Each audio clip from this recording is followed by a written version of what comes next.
오늘 우리 로뎀교회 오신 여러분 모두를 주님 이름으로 환영합니다. 오늘은 2025년 8월 첫째 주일입니다. 교회 역성으로는 성령 강림절 후 8번째 주일이기도 합니다.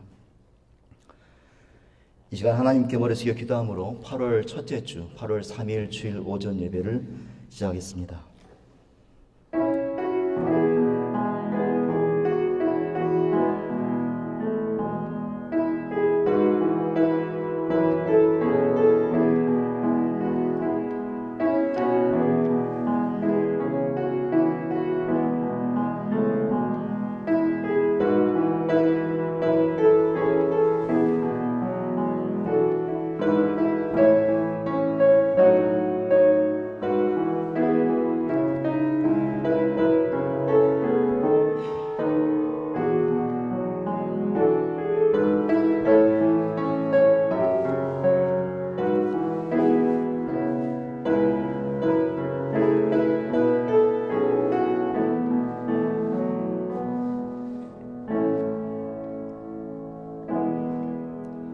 이날은 여호와께서 정하신 것이라 이날에 우리가 즐거워하고 기뻐하리로다.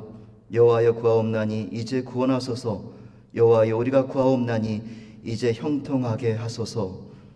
걸어가신 하나님 아버지, 오늘도 우리를 주님의 전으로 불러주시고 예배 자리에 서게 하신 은혜를 감사드립니다. 오늘 이 주님의 날에 주님의 시간에 우리가 온 마음과 정성을 다하여 오직 하나님만을 바라보기를 원합니다. 세상의 분주함과 무거운 모든 걱정들을 다 내려놓고 오직 주님께만 집중하는 이 시간 되게 하여 주옵소서. 이 예배 가운데 성령님이 친히 운행하여 주셔서 우리 심령이 뜨겁게 깨어나게 하시고 말씀과 찬양과 기도 가운데 하나님의 놀라우신 임재를 깊이 경험하게 하여 주옵소서. 예수 그리스도의 이름으로 기원하옵나이다. 아멘. 함께 찬양하시겠습니다.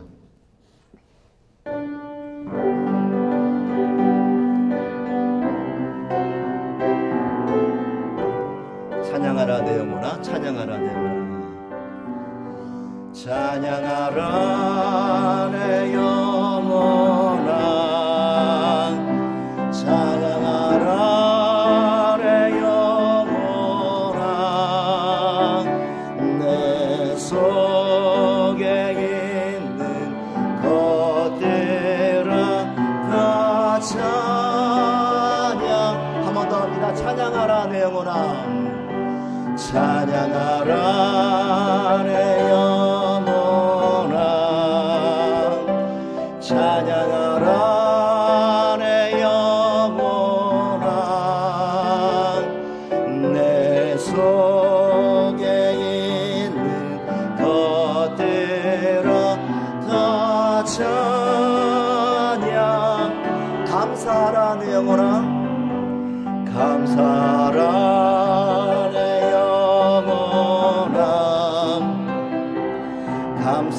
감사하라 내 영혼아, 내 속에 있는 것들아 다 감사하라. 기뻐하라 내 영혼아, 기뻐하라 내 영혼아,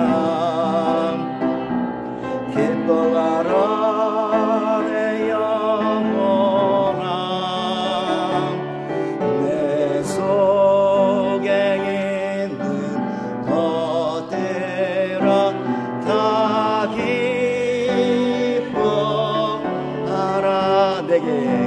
내게 감 같은 평화, 내게 감 같은 평화, 내게 감 같은 평화가 넘치네. 할렐루야. 내게 감 같은 평화, 내게 감 같은 평화, 내게 감 같은 평화가 넘치. 내게 샘솟는 기쁨, 내게 샘솟는 기쁨, 내게 샘솟는 기쁨, 내게 샘솟는 기쁨이 넘치. 할렐루야, 할렐루야. 내게 샘 샘솟는 기쁨, 내게 샘솟는 기쁨, 샘솟는 기쁨. 다시 한번 내게 샘솟는 기쁨, 내게 샘솟는 기쁨, 내게 샘솟는 기쁨, 내게 샘솟는 기쁨이 넘치네. 할렐루야. 내게 샘솟는 기쁨, 내게 샘솟는 기쁨, 내게 샘솟는 기쁨이 넘치네. 아멘. 내게 강 같은 평화, 내게 강 같은 평화, 내게 강 같은 평화가 넘치네. 할렐루야. 내게 강 같은 평화, 내게 강 같은 평화, 내게 강 같은 평화가 넘치네. 아멘. 아멘. 아멘. 주님의 놀라운 평화가 우리 삶에, 우리 예배 가운데 임하시길 간절히 축원합니다. 아멘. 우리 마지막 곡으로 한 곡 더 찬양하시겠습니다. 장로님 위로 올라오시죠. 엄장로님.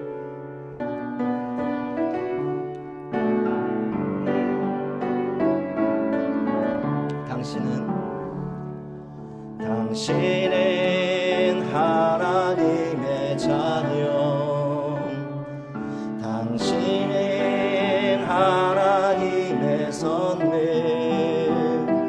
세상을 아름답게 변화시키는,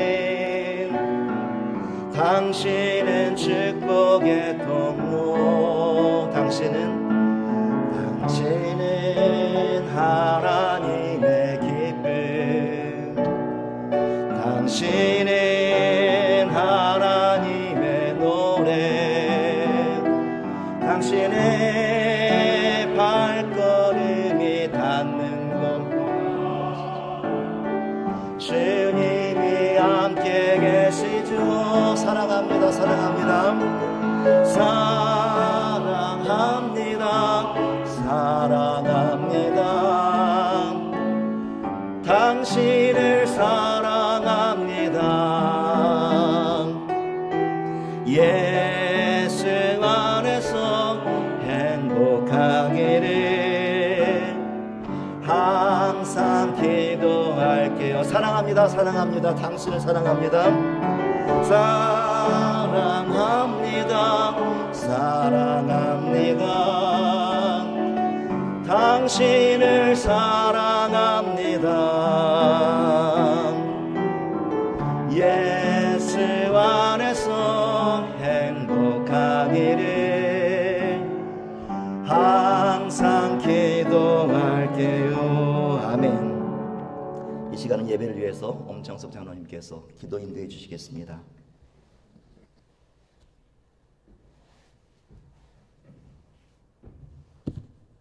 누구든지 그리스도와 합심 위하여 세례를 받았느니라. 그리스도 옷을 입었느니라. 갈라디아서 4장 3장 27절이다. 하나님, 오늘도 저희들을 사랑해 주시고 세례의 옷을 입혀주시어서 하나님의 귀한 백성들이 우리를 로모된 성전에 모였습니다. 하나님 보시기에 로모된 성전에 자기가 많이 비어있는 옷을 보실 적이 있습니다. 우리 성전이 항상 돌아다니면서 이 성전을 다 지켜주시고 저희들이 지금까지 끝까지 바쳐왔습니다. 성도들이 여기서 기도하며 은혜 받았던 그 시절 다시 돌아온 우리 성도님이 이끌어 주시어서 많은 세례의 옷을 입은 그 귀한 백성들을 모아주시고 세례의 옷을 아직 입지 못한 이방인들을 보내주시어서 우리가 여기서 그리스도 이름으로 대회를 할 수 있도록 하나님 이끌어 주시옵소서. 주위에 많은 이방인들이 많습니다. 우리 귀한 예수님의 오랜 피를 믿지 않는 사람들이 많이 있습니다. 저들을 이끌어 주시어서 우리 로렌 분을 보내주시어서 부흥되는 그날이 될 수 있도록 축복해 주시옵소서. 하나님, 지금 세상은 굉장히 뜨거웠습니다. 여기저기서 전쟁이 일어나고 여기저기서 아우성을 치고 여기저기서 아비규환으로 굶고 아사식전에 있는 사람들도 많이 있습니다. 그러나 우리 미국 땅을 사랑해 주셔서 하나님, 우리 미국에 있는 모든 국민들은 또 미국 국민이 아니라 타국의 국민들도 와서 배를 철구해서 이곳으로 몰려오고 있습니다. 이제는 막는 시대가 왔습니다. 정부에서 그 모든 걸 막는 시대가 왔는데 그의 부작용이 많이 있습니다. 하나님, 정직하게 우리 성령님이 도와주시어서 정리해 주시고 평화가 올 수 있도록 축복해 주시옵소서. 아멘. 하나님, 우리 멀리 고향 땅에 대한민국에도 지금 아기 위한 성이 있습니다. 모든 것이 성령님이 이끌어 주시어서 잘 되어나갈 수 있도록 축복해 주시고 특히 우정자들 하나님 정리해 주시옵소서. 하나님의 뜻대로 예수님의 뜻대로 정리해 주시길 간절히 빌고 원합나이다. 하나님, 미국의 우정자들도 하나님 지켜주시어서 저들이 하나님 보시기에 아름다운 나라가 될 수 있도록 축복해 주시고 세계를 다스릴 수 있는 나라가 될 수 있도록 우리 하나님께서 역사하여 주시옵소서. 하나님, 우리는 지금 간절히 원하기는 이제 우리가 뜻했던 우리 장인, 우리 박병일 목사님을 담임 목사님으로 세워주셨습니다. 하나님 복을 주시고 저에게 은혜를 주시고 하나님 귀히 드시는 하나님을 위한 공부가 될 수 있도록 축복해 주시옵소서. 하나님, 지금 저희들은 부부가 많습니다. 애들이 있어야 유치원을 해보죠. 사람들이 있어야 성가대를 해보죠. 학교들이, 젊은 학교들이 있어야 그들을 위해서 저희들이 열심히 해보죠. 아무것도 없습니다. 매일매일 보내서 이를 두고 있사오니 딱 하늘 두고 보시고 하나님 크게 역사하여 주시옵소서. 하나님, 갖출 건 다 갖춰놨습니다. 목사님이 계시고 장로가 있고 권사님들이 계시고 집사님들이 있습니다. 그러나 숫자가 모자라고 있습니다. 하나님, 간절히 빌고 원합니다. 보내주시옵소서.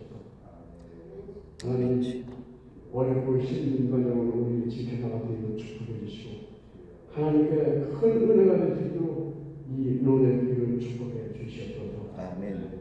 오늘도 이 제자에 큰 우리 박병일 목사님을 세우셨사오니 성령의 은혜를 주시옵소서.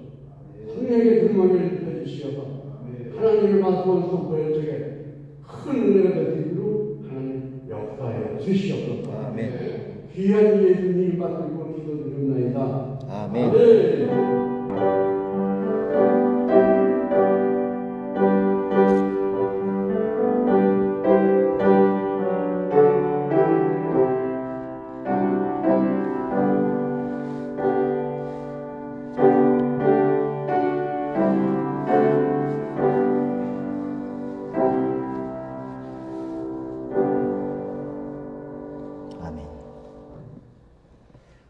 오늘 우리에게 주신 하나님의 말씀은 구약성경 호세아 11장 8절에서 9절까지의 말씀입니다. 제가 가지고 있는 개역 개정 성경으로 구약 1266페이지에 있습니다. 구약성경 1266페이지 호세아 11장 8절에서 9절까지의 말씀입니다. 우리 짧은 두 절 말씀 함께 한 목소리로 봉독하겠습니다. 에브라임이여, 내가 어찌 너를 놓겠느냐? 이스라엘이여, 내가 어찌 너를 버리겠느냐? 내가 어찌 너를 아드마같이 놓겠느냐?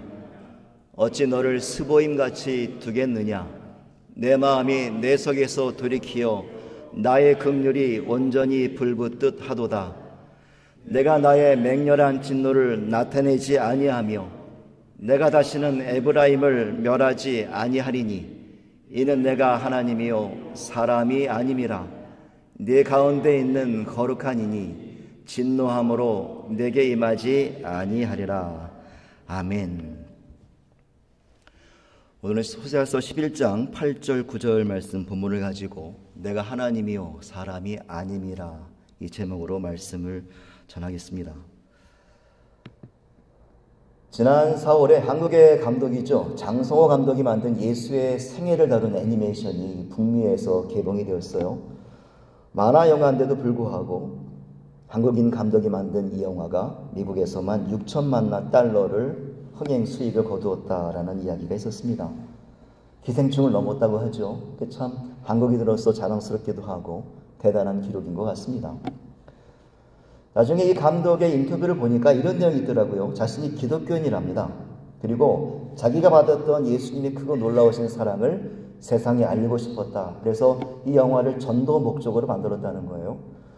그래서 영화를 만드는데 많은 사람들의 반대에 부딪히고 또 재정적인 여유도 없고 하다 보니까 10년이나 걸렸다는 거예요. 10년 동안 영화를 제작하면서 깨달았던 것은 그 사랑을 많은 사람들에게 전하고자 했던 자기가 욕심이었다. 오히려 그 10년 동안 하나님이 나를 사랑으로 베푸셨던 것이 더 크구나. 이 사실을 깨달았다는 것입니다.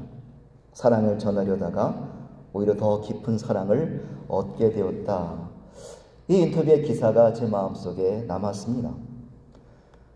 우리가 가지고 있는 성경은 모두 66권이죠. 참 방대합니다. 혹시 이 말씀 속에 있는 단어가 몇 글자인지 세어보신 분 계신가요?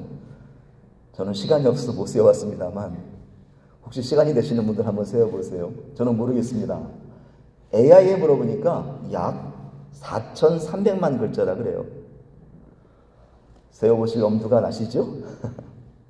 그런데 이 4,300만 글자나 되는 이 글자, 이 성경 속을 내용을 단 두 글자로 압축해 본다면 뭐가 될까요?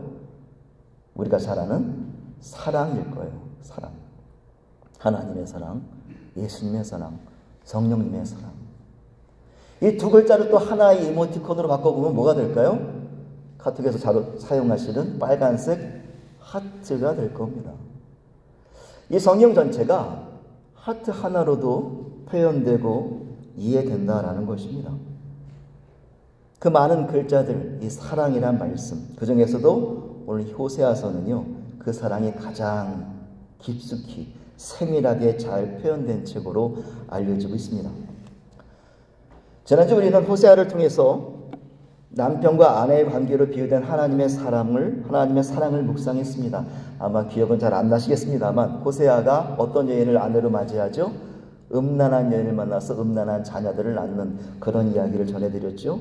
그리고 그 음란한 여인은 이스라엘의 영적 배교, 영적 배신이었다라는 것을 상징한다도 말씀을 드렸습니다. 기억은 틈이 나시겠습니다만 다시 한번 복습을 해보시면 호세아와 아내의 관계를 통하여 하나님과 배신을 하는 이스라엘 백성들의 모습을 은유적으로 비유적으로 설명하신 말씀이 호세아 1장의 말씀입니다. 9장까지 계속 그런 관계가 이어지죠. 그런데 오늘 11장에서는요. 그 사랑의 비유가 남편과 아내가 아니라 이번에는 부모와 자녀의 관계로 바뀌게 됩니다. 특별히 부모 중에서 애틋한 사랑을 가지고 자녀를 아끼시고 돌보시는 어머니의 모습으로 비춰지고 있어요. 자식을 향한 어머니의 사랑. 언약을 어기고 등을 돌린 자녀를 여전히 품으시는 하나님의 사랑 이야기가 바로 오늘 이 11장에 기록되어 있다는 것입니다. 저는 오늘 여러분에게 소중한 추억의 한 장면을 떠올려 보시기를 요청을 드립니다. 여러분의 자녀가 처음 태어나서 기어다니다가 드디어 두 발로 서게 되었을 때를 한번 기억해 보세요. 너무 오래되셨죠? 가물가물하시죠? 그때를 떠올려 보시면 아마도 인생이 몇 장만 되지 않은 아주 특별하고도 소중한 기억이실 거예요. 그래서 다 기억은 남아 있으실 겁니다. 내 아이들을 왜 이렇게 두 손을 들고 다니는지 모르겠습니다. 보면 항상 소리를 지르고 웃으면서 어떻게 들고 다녀요. 아마 밸런스를 잡으려고 그랬겠죠. 그 작은 아이가 엄마와 아빠를 향하여 두 팔을 벌리고 한 걸음 한 걸음 내딛던 그 모습을 한번 기억해 보세요. 부모는 그 모습을 보면서 참 신기하기도 하고 또 넘어질까 봐 눈을 떼지도 못하고 손을 내밀어 줍니다. 주저앉아 울면은 괜찮아, 다시 일으켜 세워주면서 괜찮아, 엄마 아빠가 있잖아, 다시 해봐, 다시 해봐, 할 수 있어, 한번 해보자, 영차. 박수를 치면서 인도하고 그의 삶을 이끌어 갑니다. 그런 기억이 우리 모두에게 있다는 거죠. 확실히 기억이 나시죠? 그때를 생각해 보면은요, 아이의 그 한 걸음 한 걸음은 그 아이의 인생길이 시작되는 순간이었던 거예요. 그렇지 않습니까? 지금 생각해 보면 정말 아무것도 아닌 우스꽝스러운 모습이고 어설픈 몸짓이지만 그 아이에게는 너무나 힘들고 처절한 외로운 싸움이었다는 것이죠. 그런데 그 싸움의 순간에 누가 함께 했습니까? 부모가 함께 했다는 거예요. 그 아이의 첫 걸음에 그를 사랑하고 지켜주는 부모가 그 첫 걸음에 함께 했다라는 것입니다. 사랑은 아이와 사랑과 믿음을 주고받으며 신뢰를 쌓고 미래를 향한 소망을 키워가는 아주 중요하고도 소중한 교감의 시간들. 우리 모두에게는 다 그런 기억들이 있습니다. 오늘 본문 호세아 11장 1절 3절에 보면은 하나님은 바로 그런 모습을 떠올리세요. 이스라엘이 어렸을 때 내가 그를 사랑하며 나의 아들을 애굽에서 불러냈고 내가 걸음을 가르쳤다라는 거예요. 그가 연약하고 어렸을 때 내가 그의 이름을 부르며 그의 걸음마를 가르쳤다. 하나님은 이스라엘을 사랑으로 돌보셨다는 것을 말씀해 주고 있습니다. 그 연약한 첫 걸음들을 세심히 살피시며 넘어질 때마다 붙잡아 주셨다는 거예요. 얼마나 은혜로운 말씀입니까? 아이들이 걸음마하는 그 시간에 부모가 함께했던 것처럼 이스라엘 백성의 첫 걸음에 하나님이 함께 하셨고 하나님은 그 걸음마에 담긴 추억이 여전히 마음속 깊은 곳에 남아있더라. 그때를 떠올리면 그 소중한 기억이 잊혀지지 않더라. 하나님은 그 말씀을 지금 하시고 계시는 거예요. 우리가 자녀를 기를 때 생각해 보시면 아이가 한 걸음 두 걸음 떼면서 갑자기 주저앉고 눈물을 흘린다고 해서 호통을 치는 부모는 아무도 안 계실 겁니다. 괜찮아, 할 수 있어. 괜찮아, 할 수 있어. 왜 그렇습니까? 그가 잘하고 못함이 중요한 것이 아니라 그의 존재 자체가 중요한 것 아닙니까? 사랑하니까요. 하나님께서도 이스라엘의 걸음마는 그들이 얼마나 완전했느냐가 중요한 것이 아니라 그들과 함께했던 그 시작의 순간이 얼마나 행복했는지 바로 거기에 있었다라는 거예요. 하나님의 사랑이 그렇다는 것이지요. 그래서 그 예전 추억을 다시 꺼내 드시는 하나님의 말씀이 호세아 11장에 기록되어 있는 것입니다. 그런데 우리가 아이들을 키우다 보면은요, 그 아이들이 걸음마를 뗐다고 그들에게서 멀어지는 것이 아니죠. 더 그들의 인생에 집중을 합니다.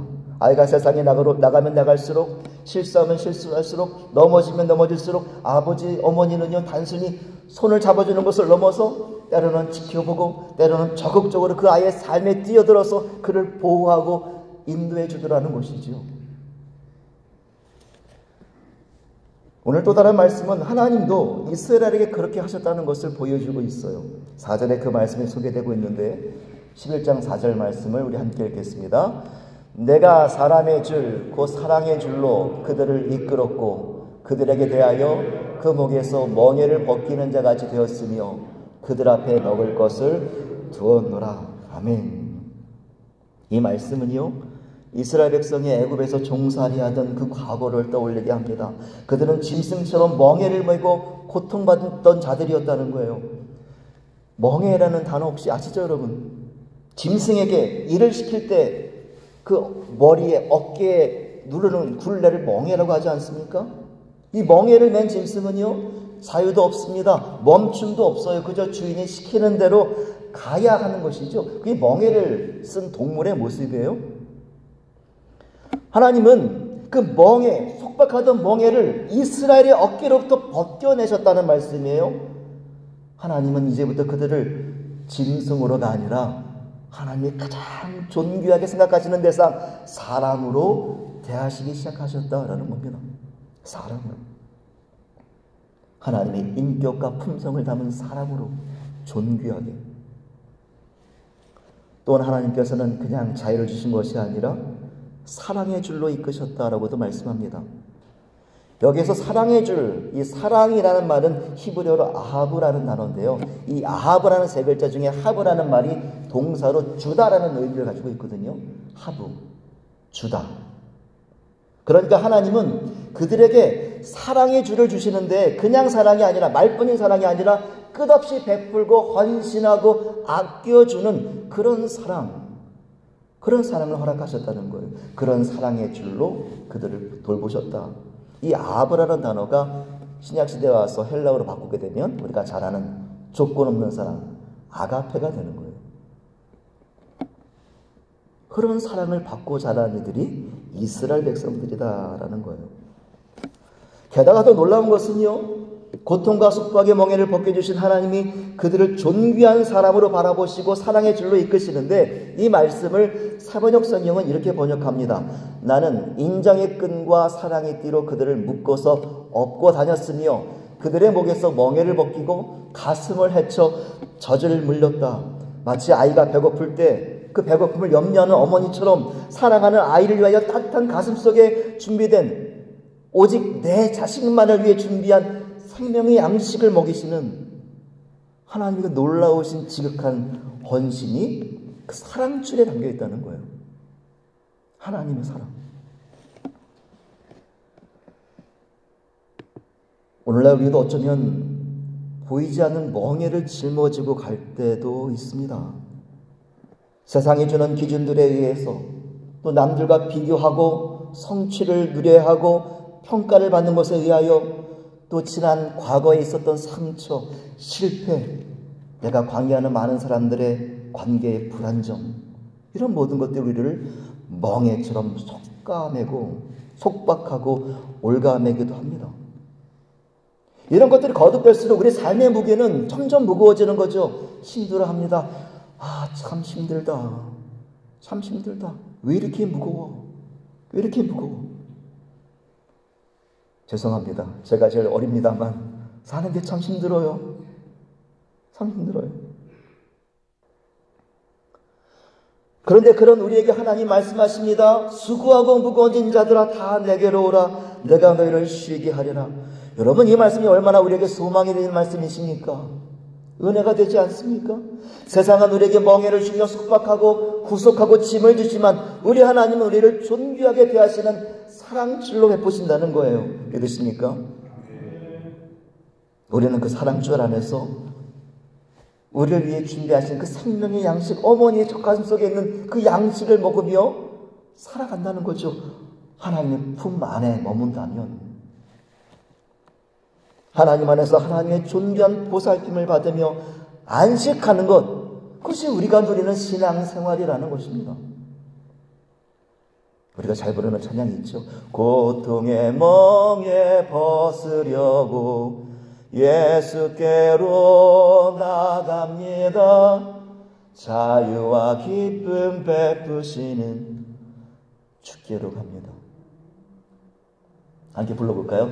병든 내 몸이 튼튼하고 빈궁한 삶이 풍해지며 죄악을 벗어버리려고 죄악을 벗어버리려고 주께로 갑니다. 아멘. 아멘. 사랑하는 여러분, 바로 오늘 이 시간에 하나님의 그 놀라우신 사랑줄 앞에 다시 서는 우리 모두가 되시기를 간절히 축원합니다.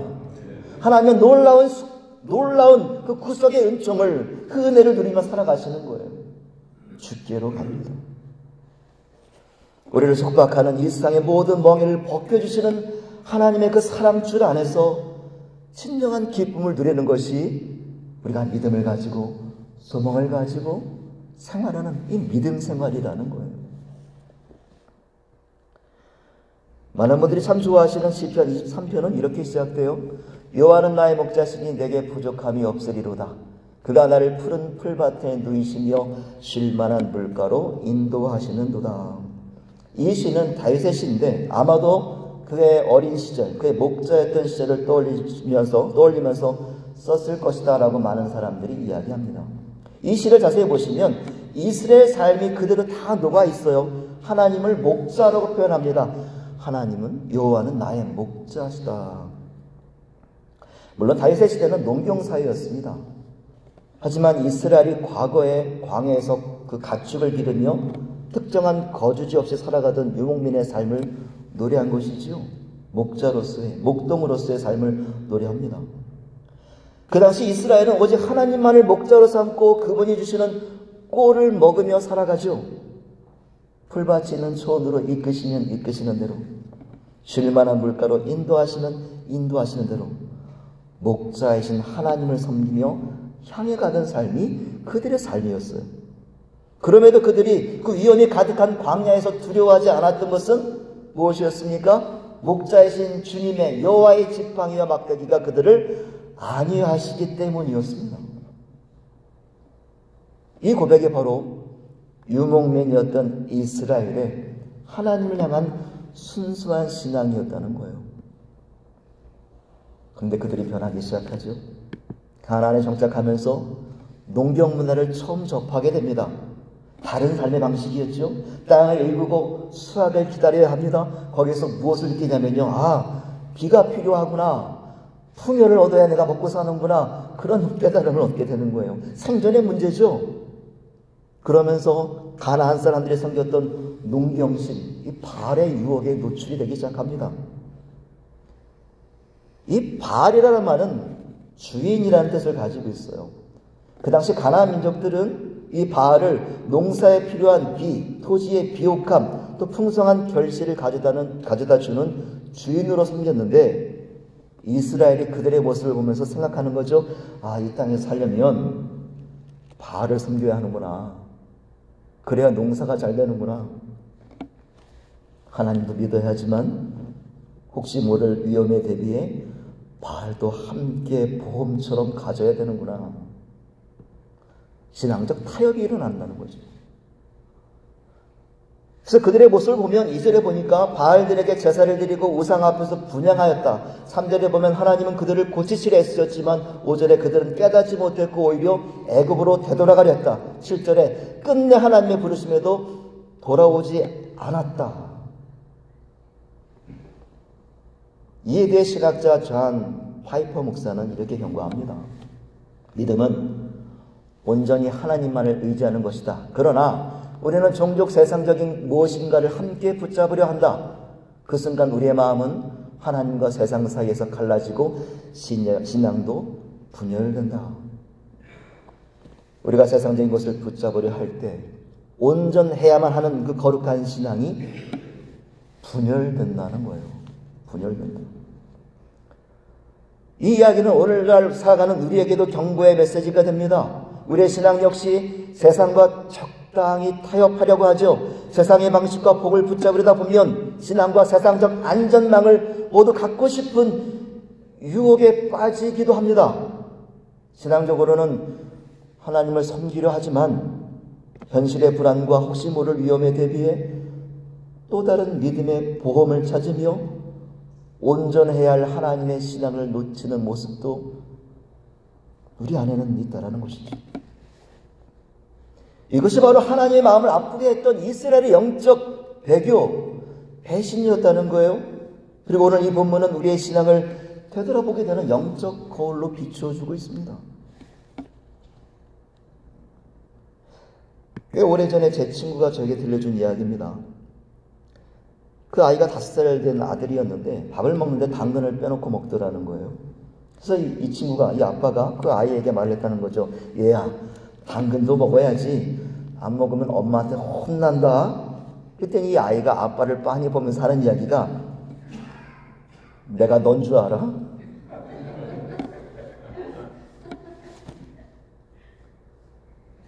5살짜리 꼬마가 아빠에게 내가 넌 줄 알아? 그 말을 듣고 화가 났다는 거예요. 이 녀석이 그런데 이내 마음이 서글퍼졌다는 겁니다. 아, 내가 평소에 사용하는 말을 제가 들었구나. 말 조심해야지. 그리고 또 하나 서글펐던 이유는 내가 아내에게 혼나는 모습을 많이 봤구나.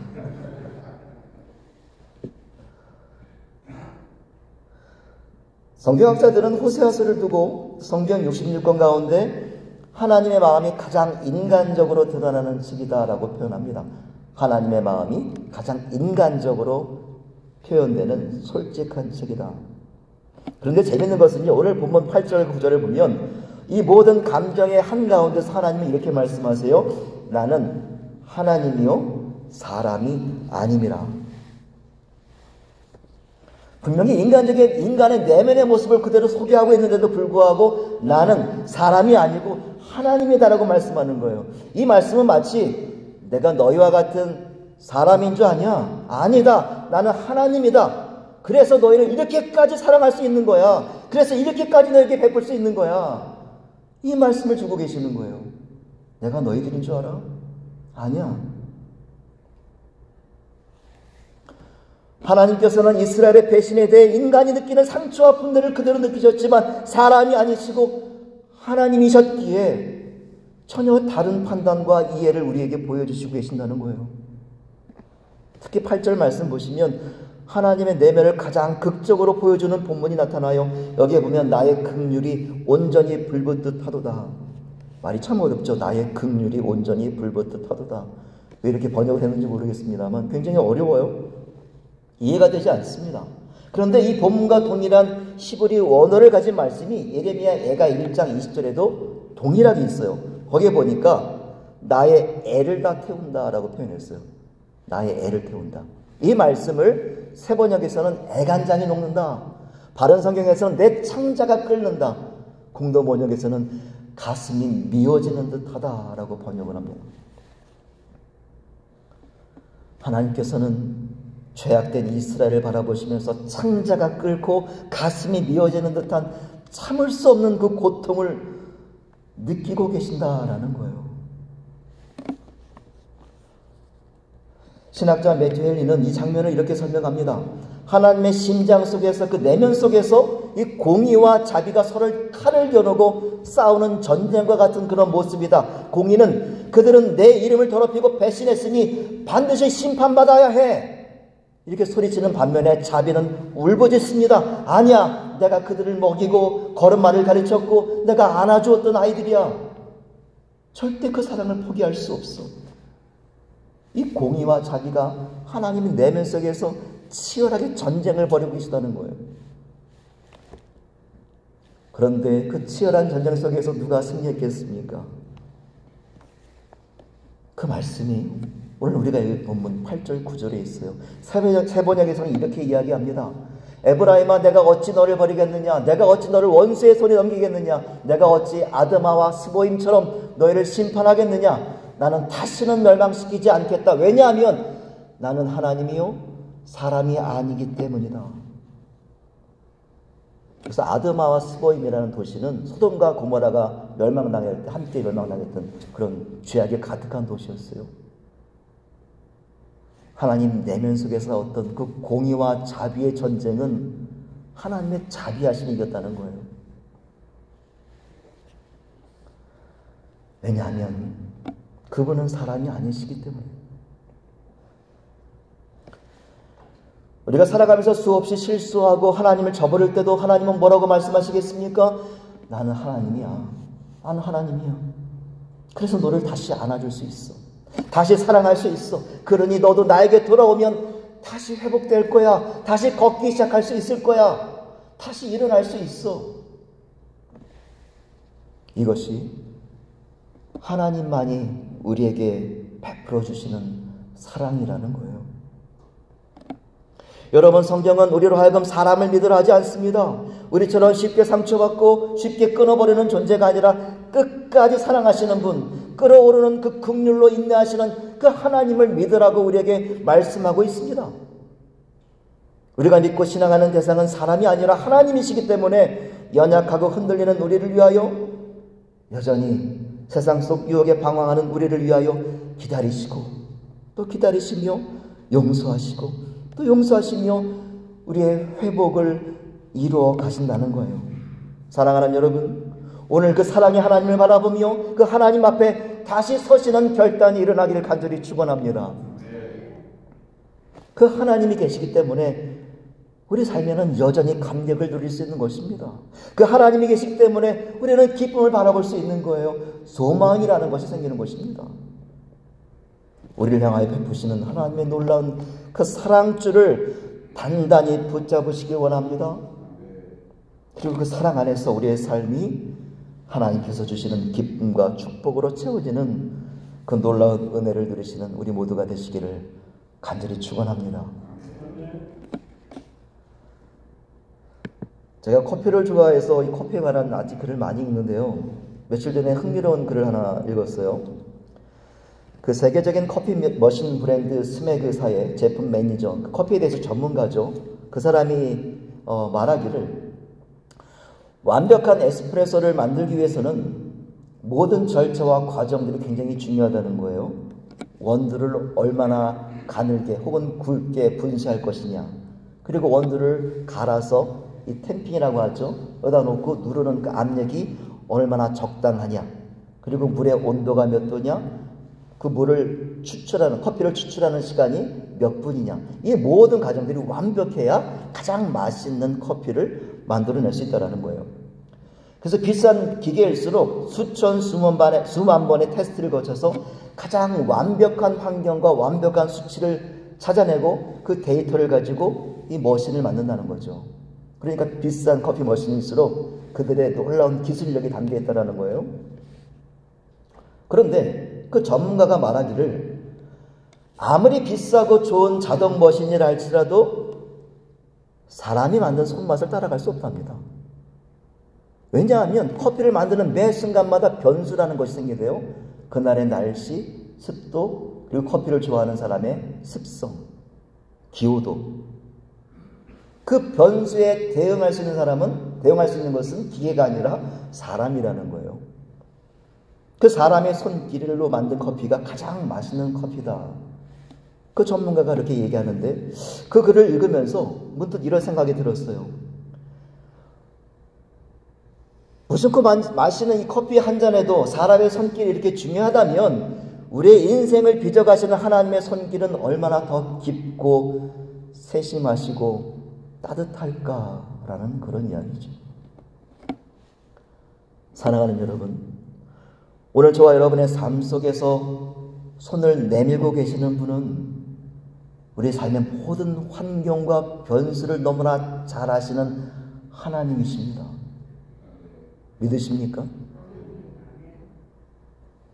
그분은요, 매 순간마다 우리의 작은 변화, 세세한 변화를 살피시며 우리 연약함과 넘어짐을 창자가 끓는 불붙는 긍휼의 마음으로 바라보시고 지켜주시고 인도하시는 분이라는 거예요. 그렇다면 결론이 나오죠. 우리는 주님의 그 놀라운 사랑 안에 거해야 합니다. 그리고 그 품 안에서 우리를 속박하는 세상의 멍에와 굴레를 벗어내고 하나님만이 주시는 참된 안식을 누리시는 거예요.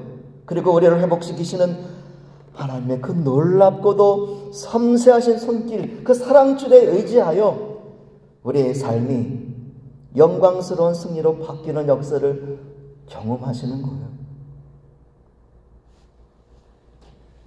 그 놀라운 사랑 아래 우리 모두가 함께 거하기를 간절히 원합니다. 이번 한 주간 이 말씀을 기억하시면서 하나님의 세심한 손길을 경험하면서 내가 하나님 믿는 것이 이렇게 감사할 줄이야, 내가 하나님을 바라보고 소망한다는 것이 이렇게 은혜로울 줄이야, 그런 놀라운 고백을 가지고 경험하며 간증하는 저와 여러분 모두가 되시기를 간절히 축원합니다. 기도하시겠습니다. 자비롭고 은혜로우신 아버지 하나님, 오늘 호세아 11장을 통하여 주신 말씀처럼 우리를 안아올리시고 우리 걸음을 세우셨던 그 하나님의 사랑을 잊지 않기를 원합니다. 우리의 마음이 다시 주님의 사랑으로 회복되게 하시고 은혜 품 안에 거하는 믿음의 삶을 살아가게 하여 주옵소서. 주님의 손길이 우리 안에서 멈추지 않게 하시고 우리를 인도하시는 성령의 은혜를 따라 날마다 순종하는 삶을 살아가게 하여 주옵소서. 예수 그리스도의 이름으로 기도합니다. 아멘. 다 함께 찬송가 380장 부르시면서 드린 예물 봉헌하시겠습니다. 380장입니다.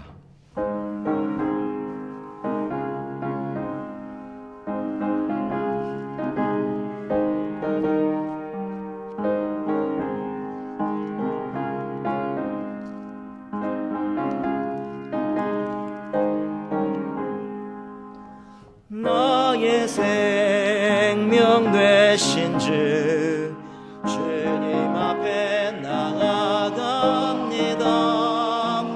주의 흘린 보혈로 정케하사 받아주소서. 날마다 주를 찬송하겠네. 주의 사랑질로서 나를 굳게 잡아 매소서.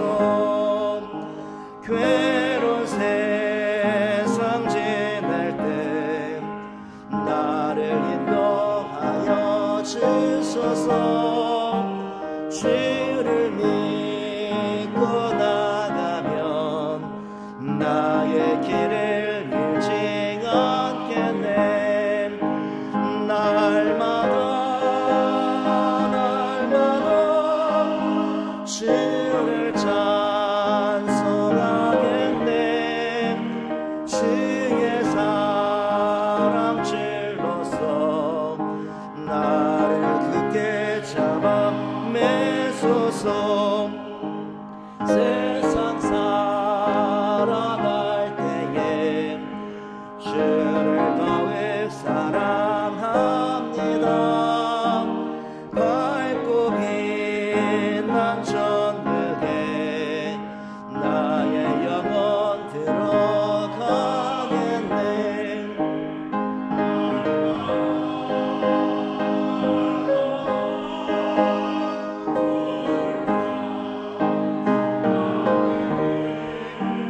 주의 사랑줄로서 나를 굳게 잡아 매소서.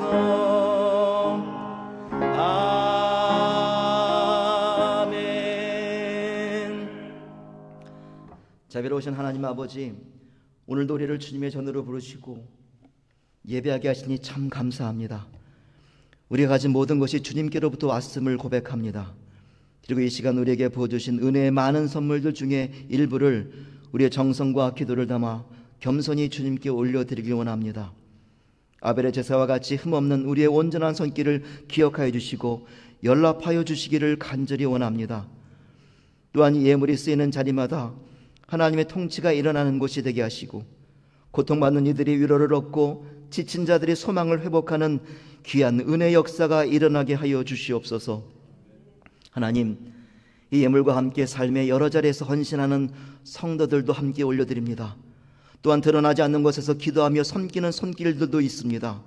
그 모든 발걸음들과 사랑의 베품 위하여 축복하여 주시고 하늘의 위로와 기쁨으로 충만케 됨을 경험하는 거룩한 하루하루가 될 수 있도록 인도하여 주옵소서. 주님, 우리가 드린 이 예물보다 더 귀한 것은 주님을 향한 온전한 우리의 믿음이며 주님께 순종하고자 하는 우리의 마음인 줄 믿습니다.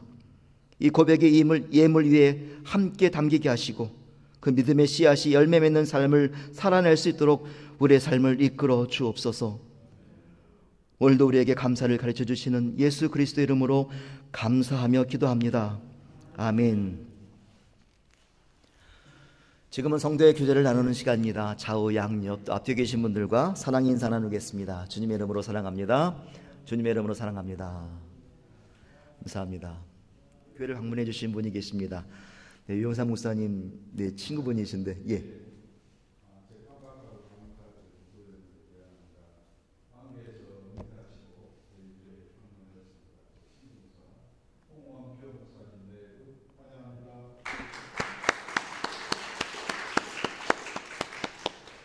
분주하신 일정에 교회를 방문해 주셔서 감사합니다.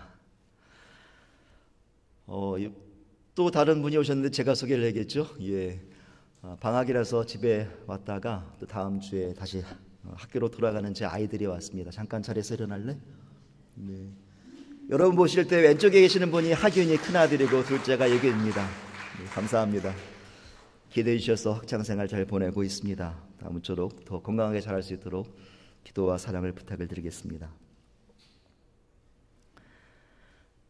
그래서 오늘 사랑의 식탁은 저희 가정이 준비했습니다. 지난주에 광고를 드렸습니다만 우리가 예배 중에 찬양을 할 때 기타가 있으면 참 은혜로운 찬양 예배가 되지 않을까 생각에, 혹시 여러분 가정에 기타가 있으시면 자녀들이 사용하다가 지금 쓰지 않는 기타가 있으면 건물해 주시면 감사하겠습니다. 지난주에 몇몇 분들이 사진을 보여주셨는데 그 베이스 기타하고 일렉트릭 기타더라고요. 그래서 예배 시간에 우리가 필요한 기타는 이 통기타인데 앰프를 꽂을 수 있는, 그 영어로 말하면 일렉트릭 어쿠스틱 기타라고 하거든요. 그런 기타가 필요합니다. 혹시 가정에 있으시면 건물해 주시기를 부탁을 드리겠습니다. 다른 내용들은 주보를 꼭 읽어보시고 함께 참여해 주시고 또 기도해 주시기를 부탁을 드리겠습니다. 이 시간 모두 자리에 일어나셔서 오늘 주신 말씀을 기억하면서 찬송가 393장 부르신 후에 축도함으로 8월 첫째 주 주일 오전 예배를 마치겠습니다.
오실시라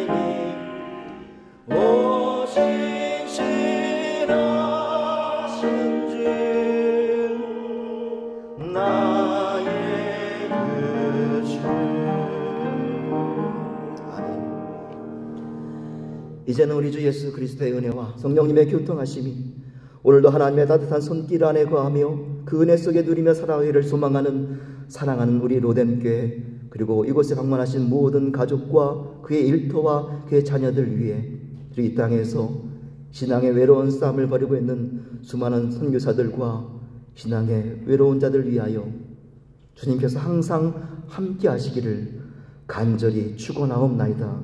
아멘.